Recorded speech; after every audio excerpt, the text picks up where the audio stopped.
America runs on Bulliver time. Briefly in other news, the West German town of Pinay is the scene tonight of a rescue operation to bring 3 trapped miners to the surface. Space officials say the United States will move forward with its plan to put a man on the moon, although Premier Khrushchev says the Russians are now out of the running. Customs agents moved in on the San Francisco waterfront today, confiscating $700,000 worth of opium. That's a new figure. It was first thought to be $250,000. Now they have upped it to $700,000. 19 seamen have been arrested. An estimated 16,000 persons marched in Cincinnati today in a demonstration for jobs and equal opportunity for Negroes.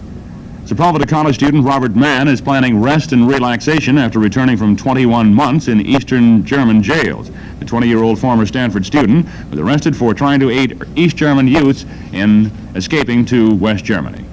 I'll be back with a weather forecast and a look at some sports results in just one moment. The weather forecast for the Bay region, it'll be fair through tomorrow night with little change in temperature. We invite you to stay tuned now for tonight's movie, How to Murder a Rich Uncle. And that's the news to now. Bob Dunn reporting. Our next news tomorrow morning at 7:30 when Carlton Cordell and Les Bailey bring you 90 for news. Good night.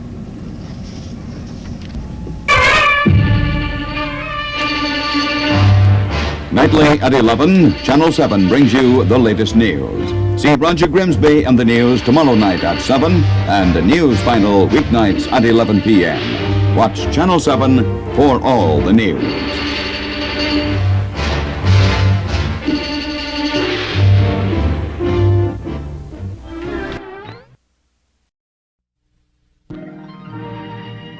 Thanksgiving pleasure, the Coca-Cola Company and the bottlers of Coca-Cola bring you the television premiere of Edgar Bergen with Charlie McCarthy.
Here we are. I turned down here at the next block.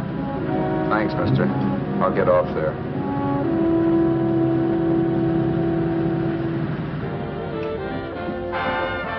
Want anything else? No. Hey, you. Me? Yeah, you. Where you heading? East. Too bad. I thought if you was heading north, I might be able to help you out. I'm pushing the Salt Lake, and I don't like to ride it alone at night.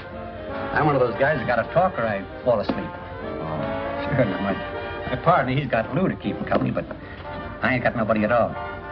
Where you coming from? West. Yeah, sure, I know, but where, L.A.? Maybe. Got a cousin out in L.A. You don't say. Yeah, he's been out.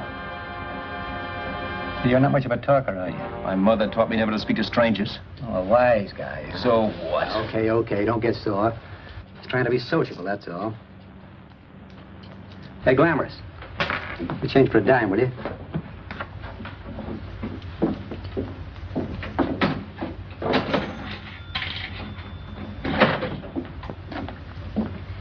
Let's have something quieter this time, Joe. My head's splitting. Is that what's wrong with it? Done with your coffee? No. And don't rush me, will you?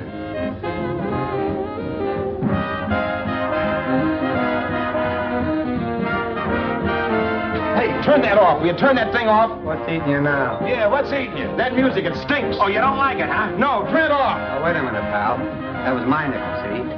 This is a free country. And I play whatever I want to. Okay. Sure. And if you don't like it, you don't have to listen to it. And you can leave here anytime you want to. Okay. I'm sorry I asked. First good piece played tonight and you don't like it. Some people just ain't got any good taste.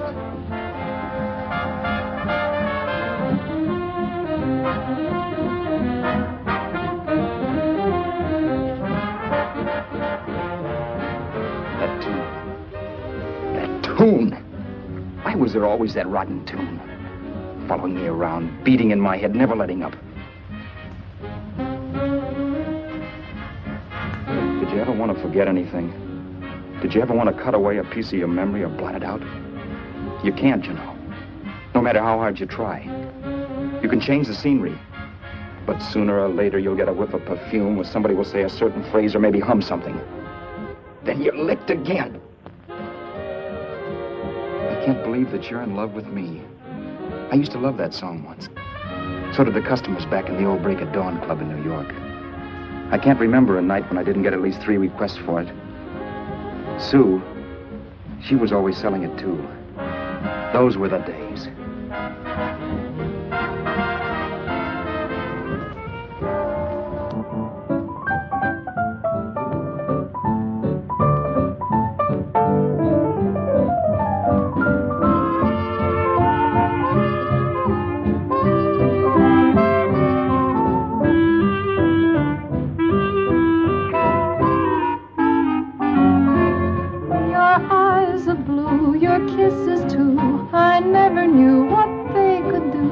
I can't believe that you're in love with me. You're telling everyone you know that I'm on your mind each place you go. They can't believe that you're in love with me. I have always placed you far above me. I just can't imagine that you love me. And after all is said and done, to think that I'm the lucky one, I can't believe that you're in love with me.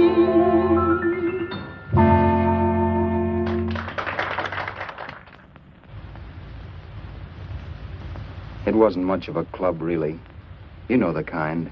A joint where you could have a sandwich and a few drinks and run interference for your girl on the dance floor.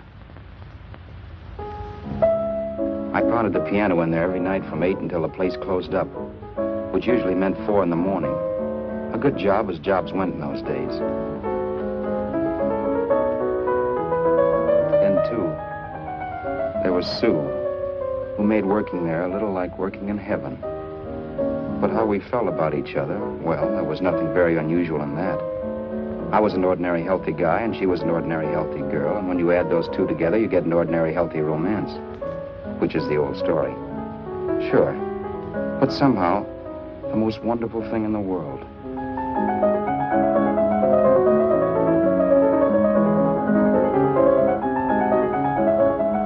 All in all, I was a pretty lucky guy.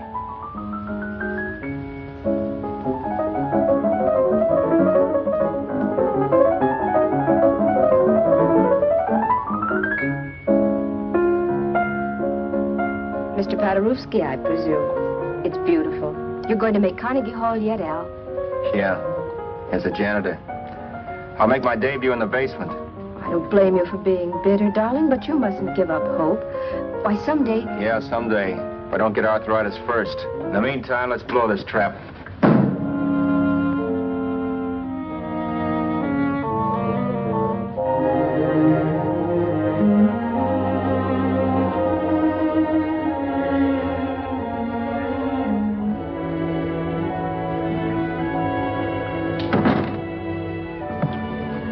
Like to get something to eat, hon? Oh, I don't think so, Al.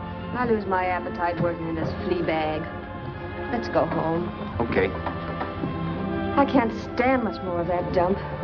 Did you see that drunk tonight trying to paw me? No, what drunk? Does it matter what drunk? Say, what's the matter with you tonight, darling? That's the third time you started to tell me something and then stopped. We shouldn't have any secrets from each other, Sue. Next week we're going to make with the ring and the license. You and me will be a team. Yes, that's right. In the Bush League. I don't get you. We've been struck out. It's a funny way to talk, darling. Don't you want to marry me? Al, look, I love you. You know I do, and I want to marry you. But? But not now. Only after we've made good. Sunday I'm going away.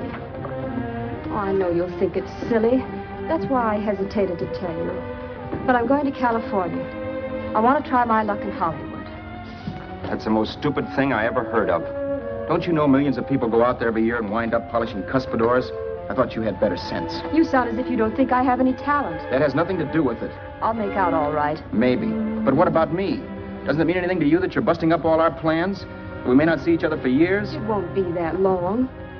I thought you loved me. I do. You know I do. Well, here we are. Al, why can't you see my side of it? I'm young. We both are, and we've got all the time in the world to settle down. Oh, really, darling, what I'm doing is the only sane thing to do. I hate the thought of being so far away from you, but we'll be together again someday. Maybe you'll decide to come out too later on. So long. Al, aren't you going to kiss me goodnight? Sure, why not? Good night.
Say, Roberts, you hit the jackpot this time. $10. Thanks.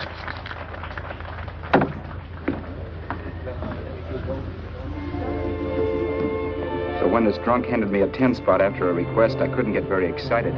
What was it, I asked myself? A piece of paper crawling with germs. It couldn't buy anything I wanted. It couldn't... Then I thought of something.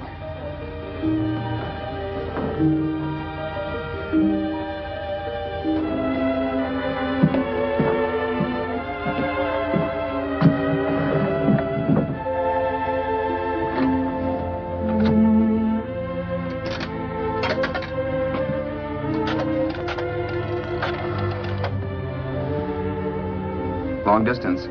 I'd like to put a call through to Los Angeles. Miss Harvey. Sue Harvey, Harvey. The number is Crestview 65723.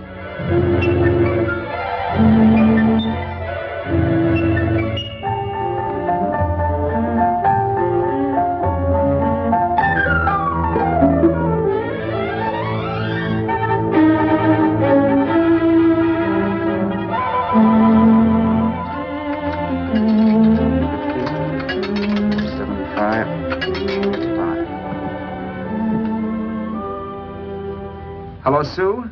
This is Al. Oh, baby, it's great to hear from you, too. What's that? You do? Oh, me too, darling. I thought I'd go batty without you. I just had to... Huh? You're working as a hashlinger? Gee, honey, that's tough. Those guys out in Hollywood don't know the real thing when it's right in front of them.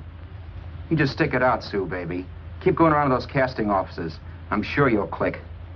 Look, I'll tell you what. You stay put out there, I'll come to you. No, don't try to stop me. Just expect me. Train? Who knows? Train, plane, bus, magic carpet. I'll be there if I have to crawl. If I have to travel by pogo stick. And then, let's get married right away, huh? That's the stuff. That's what I've been wanting to hear you say. Well, goodbye for now. I'll be seeing you soon. Yeah. Bye. The only way I could cross country was to thumb rides. For even after hawking everything, I only had enough money to eat. Money. You know what that is. It's the stuff you never have enough of. Little green things with George Washington's picture that men slave for, commit crimes for, die for. It's the stuff that has caused more trouble in the world than anything else we ever invented. Simply because there's too little of it. At least I had too little of it. So it was me for the thumb.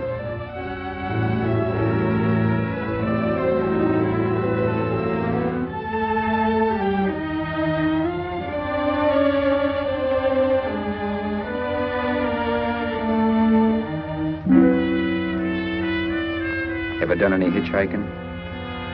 It's not much fun, believe me. Oh, yeah, I know all about how it's an education, how you get to meet a lot of people and all that. But me, from now on, I'll take my education in college, or in PS 62, or I'll send $1.98 in stamps for 10 easy lessons.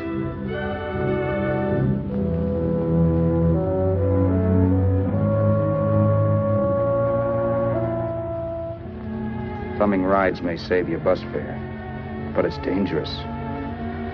You never know what's in store for you. You hear the squeal of brakes. If only I had known what I was getting into that day in Arizona. Here, throw that in the back seat. Okay, let's go. Make sure that door is closed.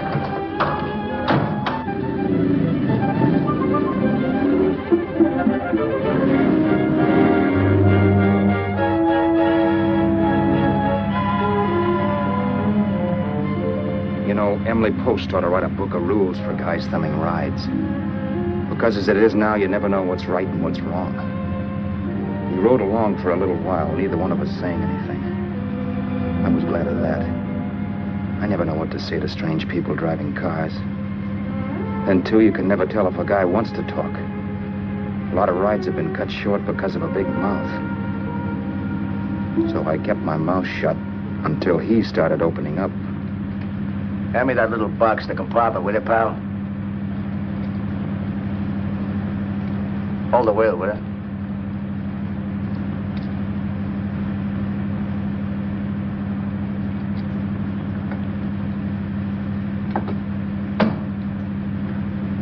How far are you going?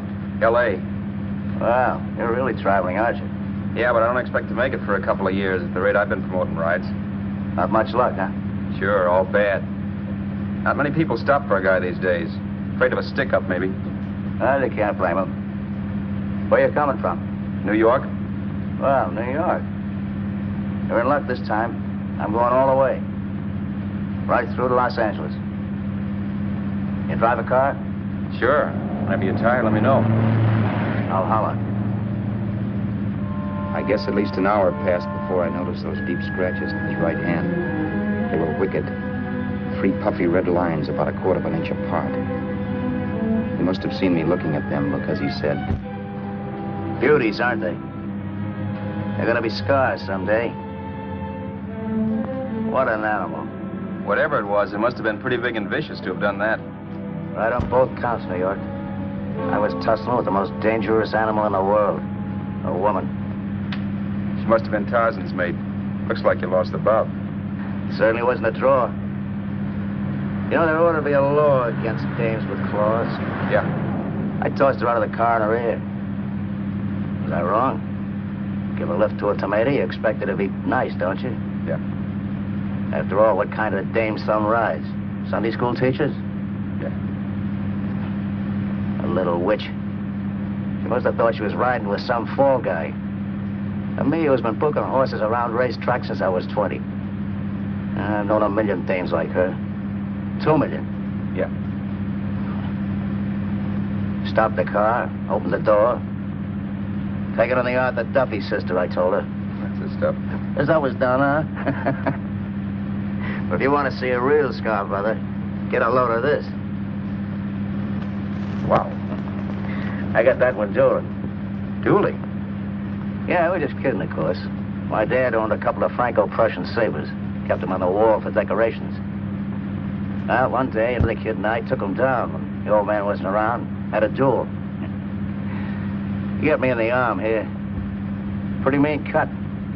Infection set in later. Yeah, I can see that. Now, give me that box again, will you? Yeah.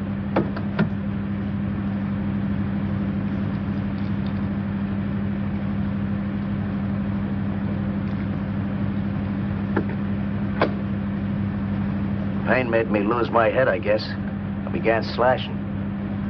Before I knew it, I put the other kid's eye out. That was tough. Well, it was just an accident, of course. But you know how kids are. I got scared, decided I was going to run away from home. Old man almost caught me when I was packing my duds. The bloody rag I had wrapped around my wrist hadn't caught his attention. You'd seen the bundle for sure. But I beat it when he was phoning for a doctor. That was 15, 16 years ago. I haven't been home since. Pull in there for a bite or something, huh? A bite or something. Brother, was I hungry. I hadn't had anything in my stomach for hours. Yet even with that gnawing in the pit of my belly, I didn't want to be in too big a rush to put on the feed bag. First, I had to make sure this guy knew the score. If I got him down on me, goodbye ticket to Hollywood. I'll wait out here for you, mister. Well, if it's the money, don't worry about paying for it. This time it's on me. Well, that's what... Haskell, think nothing of it. You make your first million, maybe you can do the same for me. Come on, New York. I gotta make the West Coast by Wednesday. There's a horse running at Santa Anita named Pirate Bicycle. Means to order me if I'm on him. We'll make it all right. He did most of the talking during the half hour we were in the place. I ate. He rambled on about his old man, whom we hadn't heard from since he ran away as a kid. And how he happened to become a bookie. And then all about how he got rooked in Miami. One race, 38 grand. They cleaned out my book. How do you like that? That was tough luck. Yeah, and I'm supposed to be the smart guy. Well, you just wait. I'm going back to Florida next season with all kinds of jack. And you watch those stinkers run for cover. Want anything else? No, thanks. I've had plenty.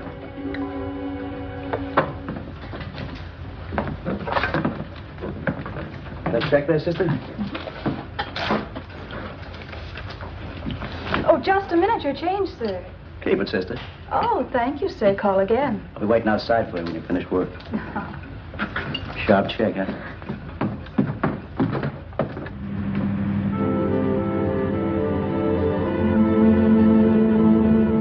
I drove all that night while Haskell slept like a log. After a while, I began to get sleepy myself. I was happy, though. Soon I'd be with Sue again. The long trip was practically over, and there'd be no more hoofing it down the concrete. I began to think of the future, which couldn't have been brighter if I'd embroidered it with neon lights. It was nice to think of Sue shooting to the top. It's amazing what a full belly can do to your imagination. Your eyes are blue, your kisses too. I never knew what they could do. I can't believe that you're in love with me. You're telling everyone you know I'm on your mind each place you go. I can't believe that you're in love with me.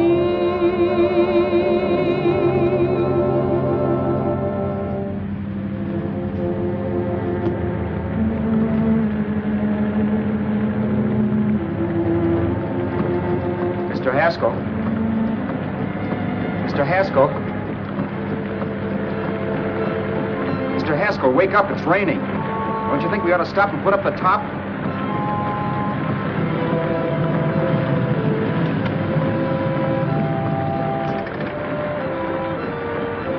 Mr. Haskell, I'm going to put up the top.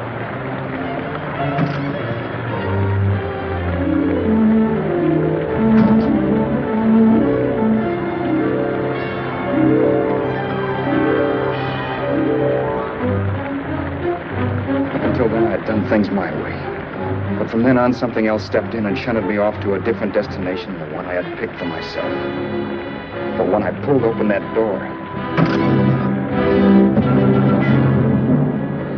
Mr. Haskell, what's the matter? Are you hurt? Are you hurt, Mr. Haskell? Start your sermon. I'll listen to it. But I know what you're going to hand me even before you open your mouths. You're going to tell me you don't believe my story of how Haskell died and give me that don't make me laugh expression on your smug faces. I saw at once he was dead, and I was in for it. Who would believe he fell out of the car? Why, if Haskell came too, which of course he couldn't, even he would swear I conked him over the head for his dough. Yes, I was in for it. Instinct told me to run, but then I realized it was hopeless. There were lots of people back down the road who could identify me. That gas station guy and the waitress. I would be in a worse spot then, trying to explain why I beat it. The next possibility was to sit tight and tell the truth when the cops came. But that would be crazy. They'd laugh at the truth. I'm not having my head in the noose. So what else was there to do but hide the body and get away in the car? I couldn't leave the car there with him in the gully. That would be like erecting a tombstone.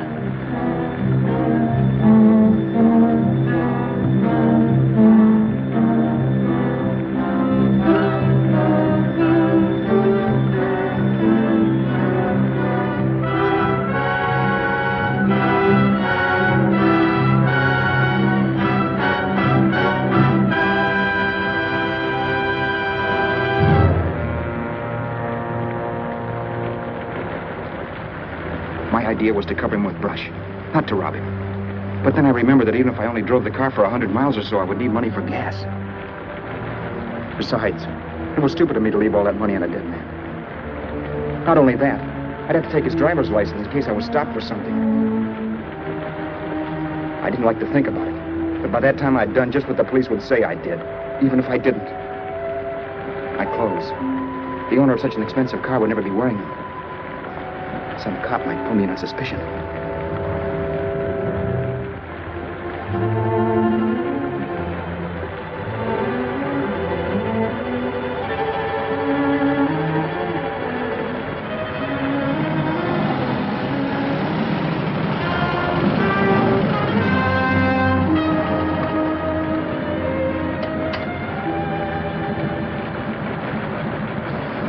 Hey, you, this your car? Don't you know better than to leave a car with the wheels halfway in the middle of the road? That's the way accidents happen. I'm sorry, officer. I was just putting up my top. I didn't think. Well, the next time, think. I'll let you go now, but watch your step in the future. I know that's a lonely stretch, but cars come by here once in a while, and we have plenty of crack-ups. Thanks, officer.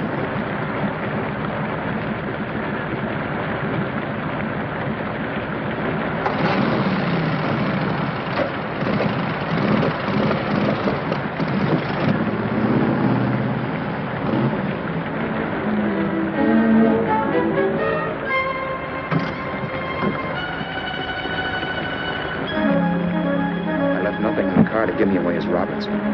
If they found a dead man in the gully now, it would be me.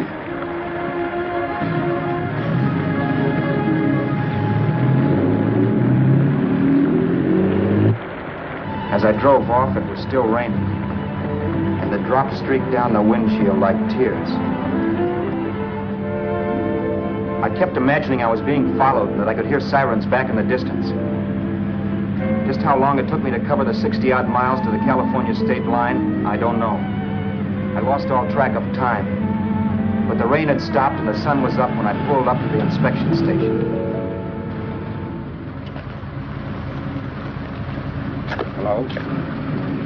Carrying any fruits or vegetables? No. Any livestock or poultry? No. I'd like to see your registration and driver's license, please. Anything in the baggage compartment? Just baggage. Charles Haskell, Jr., age 30, brown eyes, dark hair. Identifying marks, none. Are you Charles Haskell, Jr.? Yes. Well, remember, if you're employed and you stay over 30 days, you take out California plates. All right, officer, but I'll only be in the state a short while. Right, you can go now.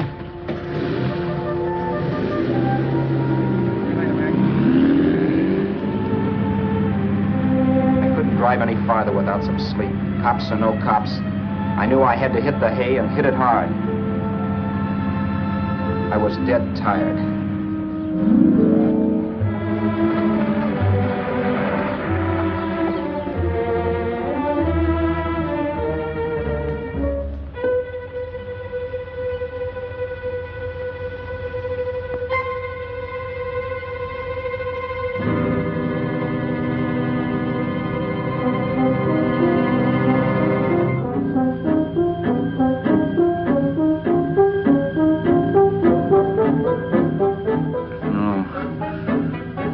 Mr. Haskell. No.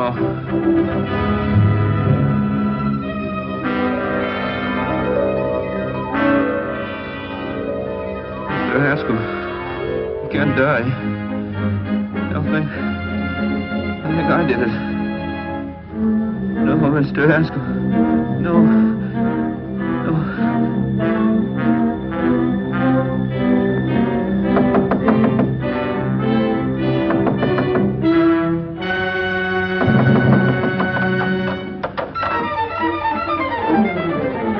Who's there? It's the maid. Can I come in and clean? Later.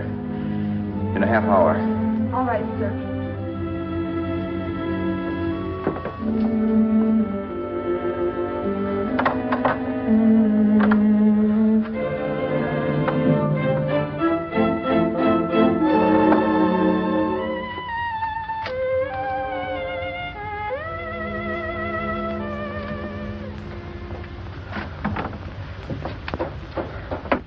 There was no time to lose.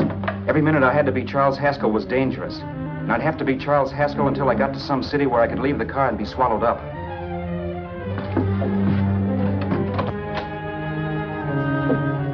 That meant driving the car as far as San Bernardino, maybe even to Los Angeles.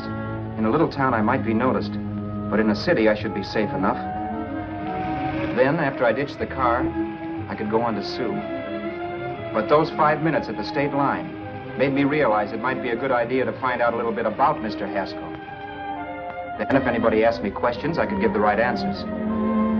The first thing I found out was that I had $768. This was a lot of jack, but believe me, it was the kind of money I'd rather not have.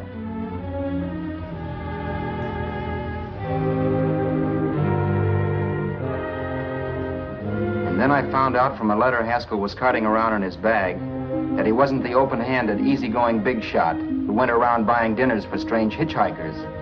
Before I got done reading it, I saw him more as a chiseler. It was written to his old man in California, the one he hadn't seen in so many years. In it, Haskell posed as a salesman of hymnals, of all things. It was easy to see where Haskell expected to raise a new stake for his book in Miami by rooking his old man. That was about all I found out from his effects, and it was enough. I told myself, maybe old man Haskell was lucky his son kicked off. He would never know it, but it saved him from taking a flyer in Sacred Literature Preferred.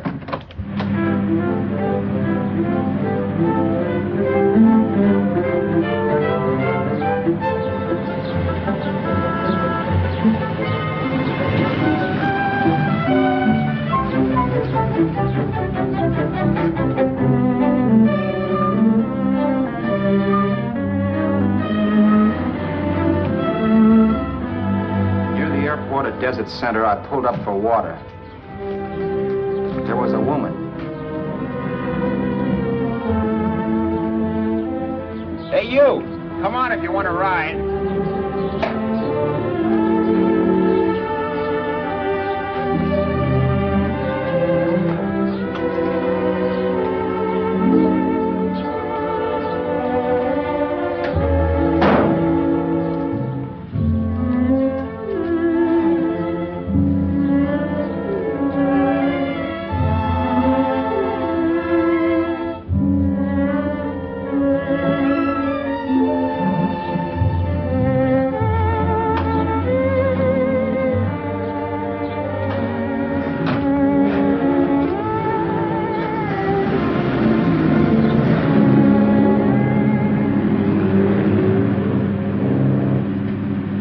far are you going? How far are you going? That took me by surprise, and I turned my head to look her over. She was facing straight ahead, so I couldn't see her eyes. But she was young, not more than 24. Man, she looked as if she'd just been thrown off the crummiest freight train in the world. Yet, in spite of this, I got the impression of beauty. Not the beauty of a movie actress, mind you, or the beauty you dream about when you're with your wife, but a natural beauty. A beauty that's almost homely because it's so real. Then suddenly she turned to face me. How far did you say you were going? Los Angeles? L.A.? L.A.'s good enough for me, mister. That's what I was afraid of. What'd you say? Oh, nothing, just thinking out loud. People get in trouble for doing that. What's your name? You can call me Vera if you like. You live in Los Angeles? No. Where are you coming from? Oh, back there. Needles? No. Oh, sure, Phoenix. You look just like a Phoenix girl. Are the girls in Phoenix that bad? The girl must have been pretty tired, because she fell asleep not 20 minutes after she stepped into the car. She lay sprawled out with her head resting against the far door, like Haskell. I didn't like that part of it much, but I didn't wake her up. It wasn't that this girl still worried me. I'd gotten over that funny feeling I had when she looked at me, which I put down as just my jangled nerves. With her eyes closed and the tenseness gone out of her, she seemed harmless enough. And instead of disliking her, I began to feel sorry for her. The poor kid probably had had a rough time of it. Who was she, anyway? And why was she going to Los Angeles? And where'd she come from in the first place? The only thing I knew about her was her name. Not that it made any difference. A few hours more and we'd be in Hollywood. I'd forget where I parked the car and look up Sue. This nightmare of being a dead man would be over. Who this dame was, well, it was no business of mine. Where did you leave his body? Where did you leave the owner of this car? You're not fooling anyone. This buggy belongs to a guy named Haskell. That's not you, mister. You're out of your mind. That's my name, Charles Haskell. I can prove it. It's my driver's Save license. yourself the trouble, mister. Having Haskell's wallet only makes it worse. It just so happens I rode with Charlie Haskell, all the way from Louisiana. He picked me up outside of Shreveport. You rode? You heard me. Then it all came back to me. All the talk about dueling and scars and scratches. There was no doubt about it. Vera must be the woman Haskell had mentioned. She must have passed me while I slept. Well, I'm waiting. My goose was cooked. She had me. That Haskell guy wasn't dead yet. He wasn't stretched out stiff and cold in any Arizona gully. He was sitting right there in the car, laughing like mad while he haunted me. Well? There was nothing I could say. It was her move. Vera, whatever her name was just my luck picking her up on the road. It couldn't have been Helen, or Mary, or Evelyn, or Ruth. It had to be the very last person I should ever have met. That's life. Whichever way you turn, fate sticks out a foot to trip you.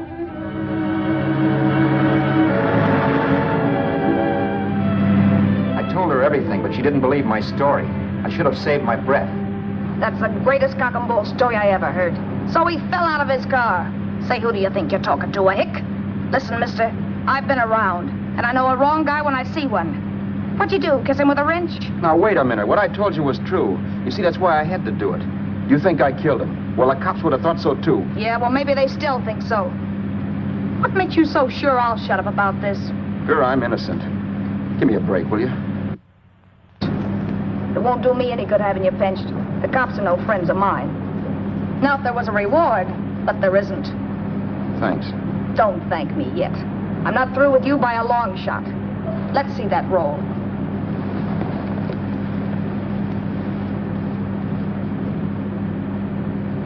Is that all Haskell had? Isn't it enough? No, I thought he had more. Not that I know of. You can search me. You think I'm holding out on you. Well, maybe I will at that. He told me he was going to bet $3,000 on a horse named Paradisical on Wednesday at Santa Anita. He was stringing you along. He meant 300. Maybe. Sure, $3, 300. He was a piece of cheese, a big blowhard. Listen, mister, don't try and tell me anything about Charlie Haskell. Remember, I knew him better than you did. Okay, then you knew he was a four-flusher. That explains the $3,000 bet. I'm not so sure he didn't have that $3,000. Why should I believe you? You got all the earmarks of a cheap crook. Now, wait a minute. Shut up. You're a cheap crook and you killed him. For 2 cents, I'd change my mind and turn you in. I don't like you. All right. Don't get sore. I'm not getting sore. But just remember who's boss around here. If you shut up and don't give me any arguments, you'll have nothing to worry about. But if you act wise, well, mister, you'll pop into jail so fast it'll give you the bends. I'm not arguing. Well, see that you don't. You know, as crooked as you look, I'd hate to see a fella as young as you wind up sniffing that perfume that Arizona hands out free to murderers. I'm not a murderer. Of course you're not. Haskell knocked his own head off. He fell, that's how it happened, just like I told you. Sure, and then he made you a present of his belongings. I explained why I had to do that.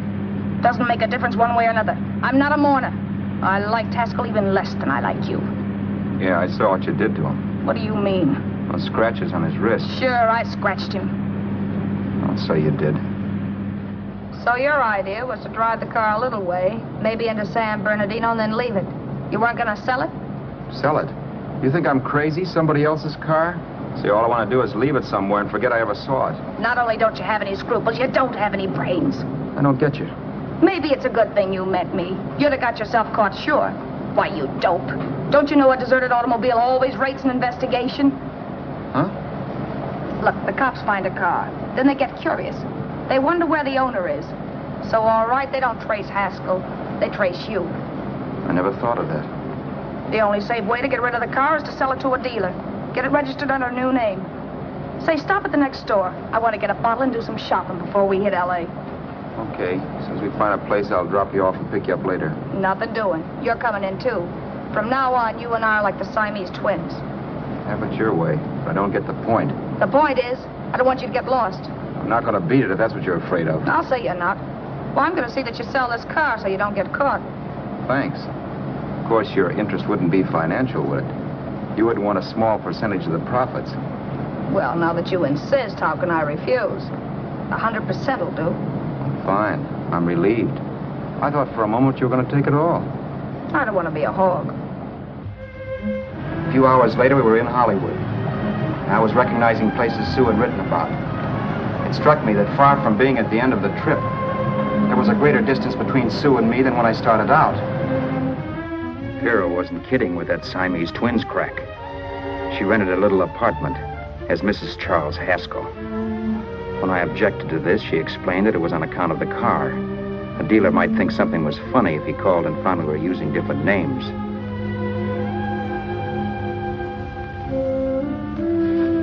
Home, sweet home. Yeah.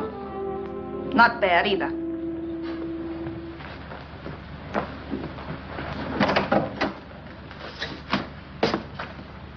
In case there's any doubt in your mind, I'll take the bedroom. Yeah. Sure is stuffy in here.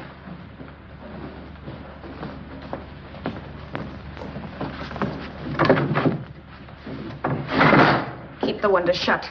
Okay. The old crow downstairs said there's a folding bed behind this door.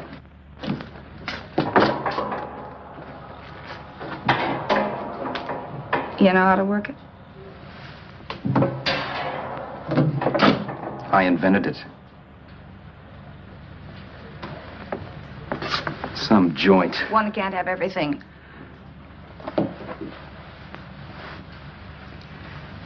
I'm first in the bathtub.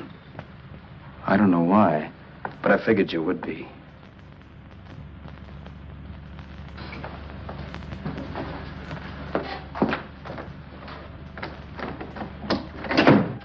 Boy, oh boy. It sure feels good to be clean again.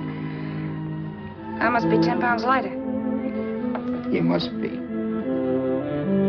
Well, hitching rides isn't exactly the way you keep your schoolgirl complexion. I wish that guy with the sax would give up. Gets on my nerves. Forget it. Have a drink. Aren't you afraid I might take you up on it? If I didn't want to give you a drink, I wouldn't have offered it. Why be a sorehead, Roberts?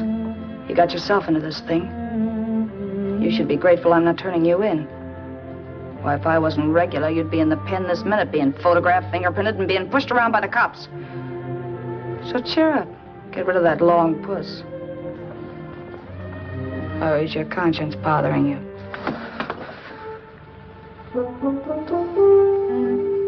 No, it isn't. Swell. That's the spirit. He's dead and no moaning around to bring him back. Anyway, I never could understand this worrying about something that's over and done with. Now, look, Vera, for the last time, I didn't kill him. Haskell was a sick man. Maybe he was dead before he fell out of the car. I don't know. Sure. He died of old age. All right. So if it'll make you sociable, you didn't kill him.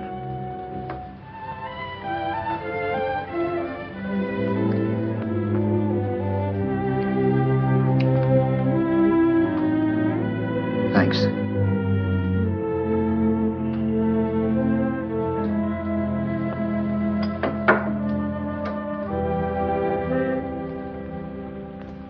We're out of liquor, Roberts.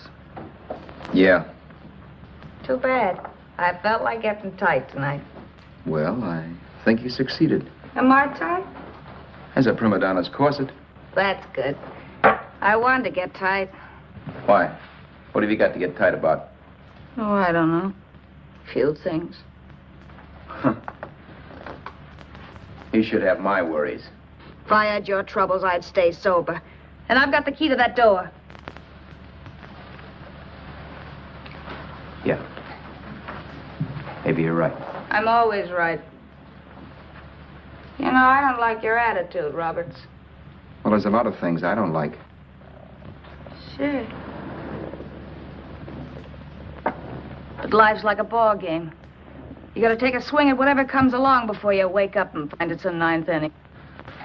You read that somewhere. That's the truth, Roberts. All you do is bellyache. Taking it easy and, well, trying to make the best of things. But maybe that's what's wrong with the whole world. Get the professor. People knock themselves out trying to buck fate. Now, take you, for instance. You're lucky to be alive. Why, suppose Haskell had put open your door. You'd be playing a harp now. Think of that. You think of it. I'm tired of thinking. There's plenty of people dying this minute. I would give anything to trade places with you. I know what I'm talking about. I'm not so sure. At least they know they're done for. They don't have to sweat blood wondering if they are. Your philosophy stinks, pal. We all know we're going to kick off someday. It's only a question of when. But what got us on this subject anyway? We'll be discussing politics next. Yeah. Where'd you hide the butts? On the table, sucker.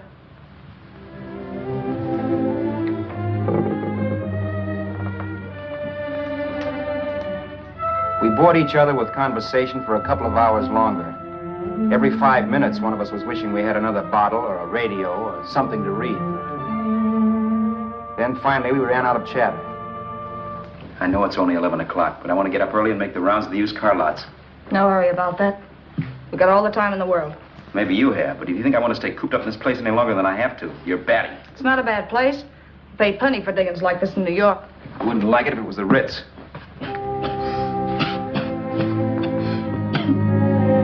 Rotten liquor. You got a mean cough. Ought to do something about it. That'll be all right. That's what Camille said. Who? Nobody you know. Wasn't that the dame that died of consumption? Yeah. Wouldn't it be a break for you if I did kick off? You'd be free with all Haskell's dough and car. I don't want to see anybody die. Not even me. Especially not you. One person died of me. If you did, well, that's all I need.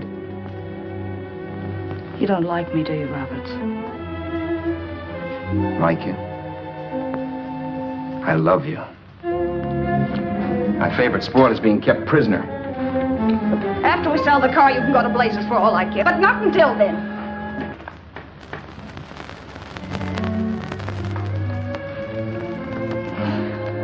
I'm going to bed.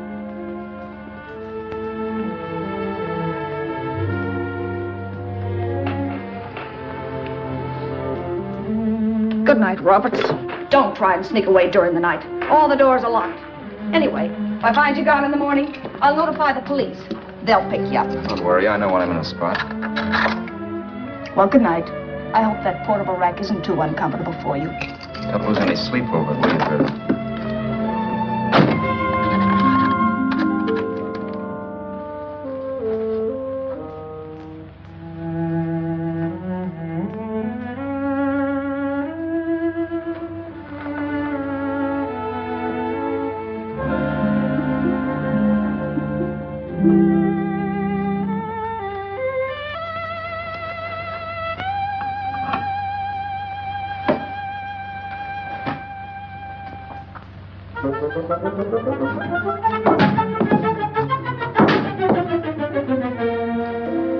Crisview. 6, 5, 7, 2, 3. Hello? Hello? Hello? Hello?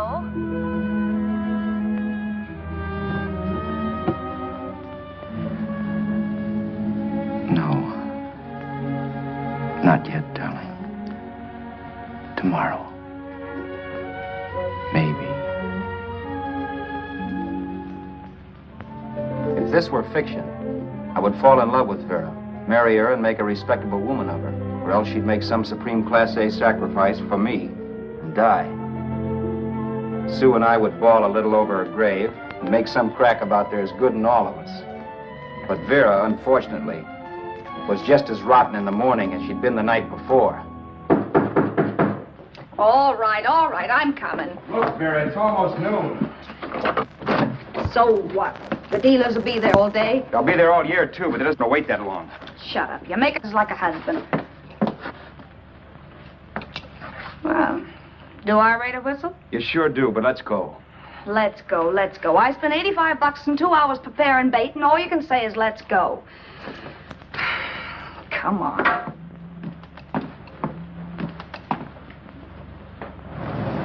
We passed a few used car lots last night down this way. What do you think we can get for this heap? I don't know. Plenty. You let me handle everything. Think we can get $2,000? I don't know, but don't worry. I'll squeeze as much out of this guy as I can. If I let it go cheap without a fight, he might think we've stolen the car. And listen, don't make any slips and call me Roberts. That'll cook us. I don't need you to tell me that. You better just sit by and keep your mouth closed. Remember, we're both in the soup if anything happens. Forget it and drive. You're my wife, Vera Haskell. Look, after the deal's closed, let's go back to that place on Hollywood Boulevard where I saw the fur jacket. I want to buy it. After the deal's closed, I'm saying goodbye to you. That's right, I forgot. I guess I'm getting kind of used to you. Well, that's a habit you can start breaking. Let's try this place in the middle of the block.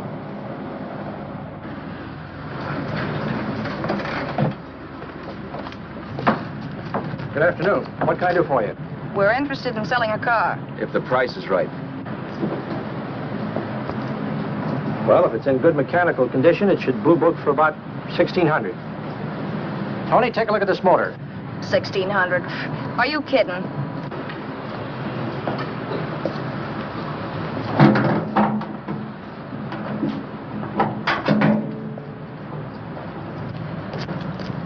Well, maybe $1,850. Before I let it go for $1,850, I'll wreck it and collect the insurance first.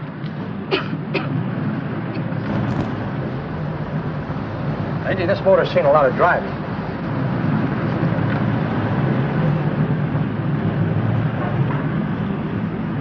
While the mechanic inspected the car, we haggled. At last, when we were all worn out, we hit a compromise. His price. Okay, it's a deal. All right, come in, we'll sign the papers. I have the ownership papers right here with me. Look, Vera, in the meantime, will you clean the dash compartment? There may be some stuff in it. All right, darling. $1,850. That dirty crook.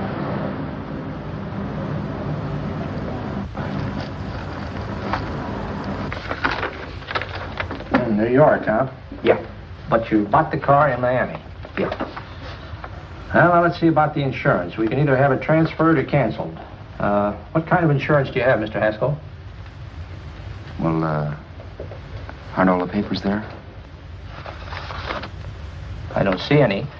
Surely you know what type of insurance you carry in the car. The name of the company? Yeah, but, Well, if you'll just tell me the name of the company, I'd be very glad to take care of all the details. well, Did you sign the papers yet? not yet. Well, don't.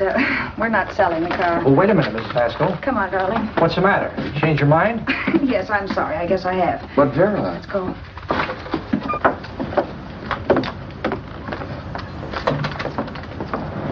You got me out of a tight spot, Vera. But I still don't understand all this. You will in a minute. I almost threw away a gold mine. 1850 isn't to be sneezed at. The car doesn't book for as much as I thought. We're not selling the car. You want to keep it. Now, wait a minute, Vera. You said yourself I wouldn't be safe until the car was in someone else's name. I'd like to be free of this mess when I go. That's just it, Roberts. You're not going. There's a drive-in at the next corner. Pull in there and we'll get a bite to eat. And I'll explain.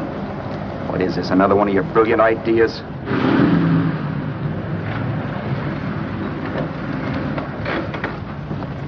Oh, I take your order? Make mine a ham sandwich and coffee. And for you, sir?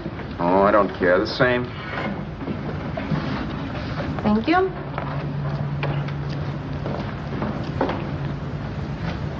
Get this, Vera. I've been pretty patient so far. I've done everything you asked me to do, but no more. Shut up. You've taken Haskell's money. You can have the dough we get from selling the car, but you're not going to keep me a prisoner. It's a good thing I bought the paper. Take a look at that. Vera, I'm in no mood. Read that.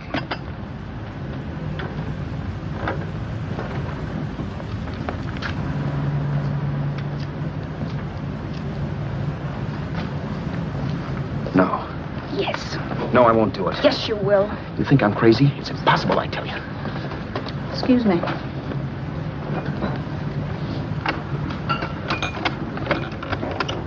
Blow the horn when you're through. No one could possibly get away with an act like that. It'd be wise to me in a minute. Don't be yellow. You look enough like him. The same coloring and the same build. See how his clothes fit you? No kidding, you almost had me fooled for a while. Oh, grow up, Vera. Don't you think a father knows his own son? And there must be other relatives. The father won't have to know you. We'll wait till he gives up the ghost. He's an old geezer and he won't pull through. And as far as other relatives are concerned, they haven't seen you in 15 or 20 years. Eat. I'm not hungry. And I won't do it. It's not as tough as it sounds. Remember, you've got all kinds of identification. His car, letters, license. I could never get away with it. It's the stupidest thing I've ever heard. The old boy has scads of dough. Look in the paper there. Personal fortune assessed at over 15 million. He'll leave plenty, I tell you. Maybe he cut off his son. How do we know? It's out, Vera. I won't have anything to do with it. I think you will. Look, Vera, I'll do anything within reason. But not that. So forget it. Or find yourself another stooge. You sap. You'll be fixed for the rest of your life as Charlie Haskell. You can take your inheritance and go away. No more worrying about the rent, no sweating, scheming, wondering where your next meal's coming from. Think about that, Roberts. Vera, please, you're talking too loud. On this, I'm splitting 50-50 with you. Sure, why not? We're both alike, both born in the same gutter. Now, take it easy, Vera. There's people around here. You don't know what you're talking about. We'll wait till we read that old man Haskell's dead. Then you show up. Like you read in New York that he was sick. No. Suppose he doesn't die. He will. I know he will. Something tells me. But as much as I insisted I would have no part of her scheme, Vera was taking it for granted I would. Neither of us had our mind on the cards as we played that night. I knew we were just trying to kill time between newspaper editions. This was a death watch for Vera. Maybe it was for me, too. Don't you realize if I'm caught, they'll want to know where I got the car and stuff, and they'll have me on a murder charge. If you're smart, you won't get caught. I knock for 7. And if I'm caught, don't you realize you'll be out, too? 18 points. That gives me 30. How will I be out? You'll be out $1,850 we would have gotten on the car. Really, Vera, you'd be an awful chump if you threw away all that dough on a dizzy long shot. Let me sell the bus tomorrow. With the money it'll bring and what you've already got, a clever kid like you can run it up in no time. Then we'd both be in the clear. I'll be in the clear anyway. Maybe. Maybe. But if I got caught, I'd get good and sore at you, you know. You mean you'd squeal? Well, no, not squeal exactly. Never mind what you meant. Even if you did tell the cops I was in on it with you, what could they do to me? They might give me the same medicine they gave you. Yeah. A rope. But I'm on my way now. All they'll be doing will be rushing it. All right. But think of the 1850 you'd lose. You'd kick yourself along the block if it let get away from you. I'll take the chance. Want another drink? You're being a goon. That's the way people wind up behind the 8 ball. Once they get a few dollars, they become greedy and want more. My. Caesar. Who? You know that Roman general? He got his for being greedy. He wasn't satisfied, so the final wind-up was he took the count. A couple of days ago, you didn't have a dime.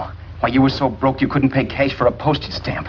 Now you've got almost $700 with $18.50 in the offing. Take my advice. Don't try for more. I'm tired of this game. Let's have some blackjack. Play solitaire. Okay, I will if that's the way you feel about it. That's the way I feel about it. Getting sore and throwing things won't help much, Roberts. I'm really doing you a favor. I help you out of a jam by keeping my mouth shut. I show you how to make some soft money. And what thanks do I get? Thanks. Sure. Or would you rather call the cops and tell them you killed a man and stole his money? I didn't kill anybody. Yes, you did. No, I didn't. You know I didn't. All right, then. Suppose I call the cops. If you're innocent, what do you got to be scared of? Okay. Call them, you mutt. Go ahead and call them, see if I care. At least they'll give me a square deal. You want me to call them? You heard me. But I'm warning you. If I'm pinched, I'll swear you were in on it. I'll say that you helped me. If I fry, I'll get even with you. You wouldn't dare. You didn't. Yeah? Then try it and see. Call them. Yeah. Okay, I will.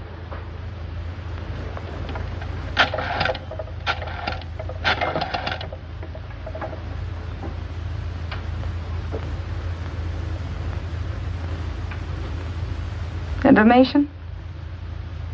I want the number of the Hollywood police station. Okay, I got it. Thanks. Wait a minute, Vera. You wouldn't do that. Wouldn't do that, and I'll show you if I would. Take it easy now. Let's talk this over. This was early in the evening, and the conversation, while hectic, was at least pitched low. But as the minutes passed, and more obstacles to her plan popped into my head, the air got blue. Each word coming from our lips cracked like a whip. I reminded her that as Charles Haskell, I didn't even know my mother's name, where I'd gone to school, the name of my best friend, whether I had an Aunt Emma or not, my religion, and if I'd ever owned a dog. I didn't even know what my middle initial stood for. I also pointed out that the real Haskell had a scar on his forearm. His people never saw that scar. He told me he ran away right after putting out the kid's eye. Yeah, but his father knew he was cut. It'd have to be some kind of a mark. So what? The old man's dead, or will be. I hope by tomorrow morning's papers. Anyway, you could cut yourself a little, couldn't you? Boy, for that kind of dough, I'd let you cut my leg off. You're drunk and you're crazy mad, Vera. Turn me in if you want to, but I won't get mixed up in this. Besides, how do we know Haskell was such a phony? Maybe he wasn't the man's son at all. Maybe he just dreamed it up. Well, dreaming or not, you won't be dreaming when the law taps you on the shoulder. There's a cute little gas chamber waiting for you, Roberts. And I hear extradition to Arizona's a cinch. Where's that phone?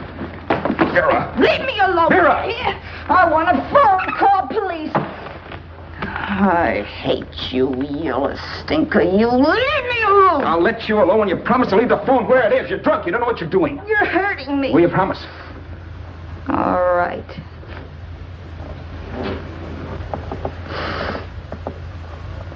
You hurt me. I'm sorry, but... And it's hot in here. Open up a window. It's not hot. Don't tell me. Now, do you do it or do I do it? You're no gentleman, see? Yeah. All right. I'll open up the window.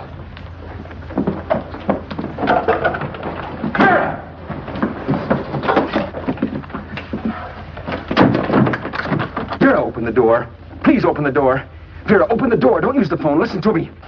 I don't like you, Roberts. You're no gentleman, see? You hurt my hand, and I'm going to get even with you. If you don't open the door, I'm going to kick it down, Vera.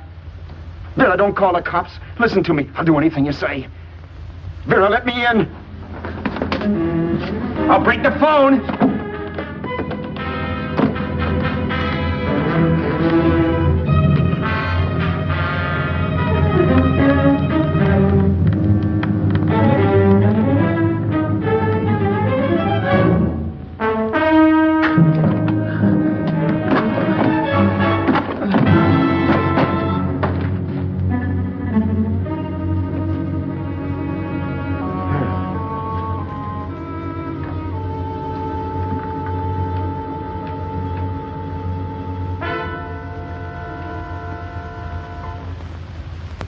The world is full of skeptics.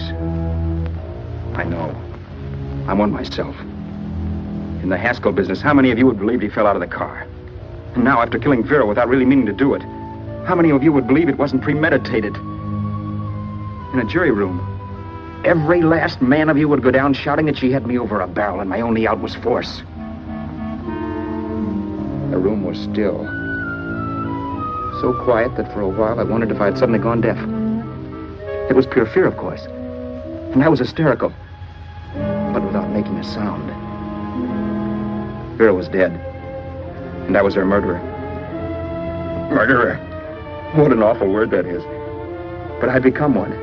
I'd better not get caught. What evidence there was around the place had to be destroyed. And from the looks of things, there was plenty. Looking around the room at things we'd bought was like looking into the faces of 100 people who had seen us together and who remembered me. This was the kind of testimony I couldn't rub out. No. I could burn clothes and hide bottles for the next 5 years. There'd always be witnesses. The landlady, for one. She could identify me. The car dealer, the waitress in the drive-in, the girl in the dress shop, and that guy in the liquor store. They could all identify me. I was cooked. Done for. I had to get out of there. While once I'd remained beside a dead body, planning carefully how to avoid being accused of killing him, this time I couldn't. This time I was guilty. I knew it. Felt it. I was like a guy suffering from shock. Things were whirling around in my head. I couldn't make myself think right. All I could think of was the guy with the saxophone and what he was playing. It wasn't a love song anymore. It was a dirge.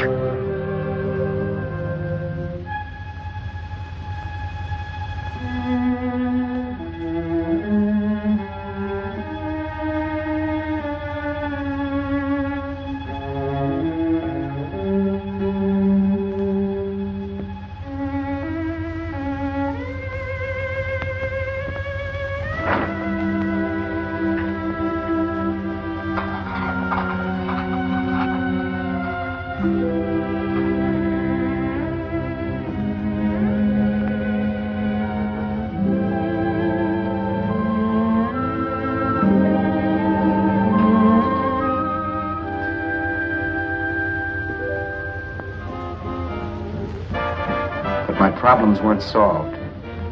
I had to stay away from New York for all time because Al Roberts was listed as dead and had to stay dead. And I could never go back to Hollywood. Someone might recognize me as Haskell. Then, too, there was Sue. I could never go to her with a thing like this hanging over my head. All I could do was pray she'd be happy.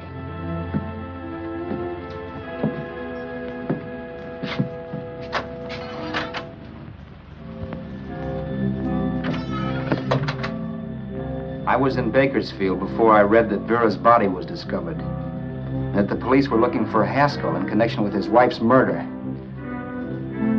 Isn't that a laugh? Haskell got me into this mess, and Haskell was getting me out of it. The police were searching for a dead man. I keep trying to forget what happened, and wonder what my life might have been if that car of Haskell's hadn't stopped. But one thing I don't have to wonder about. I know. Someday a car will stop to pick me up that I never thumbed.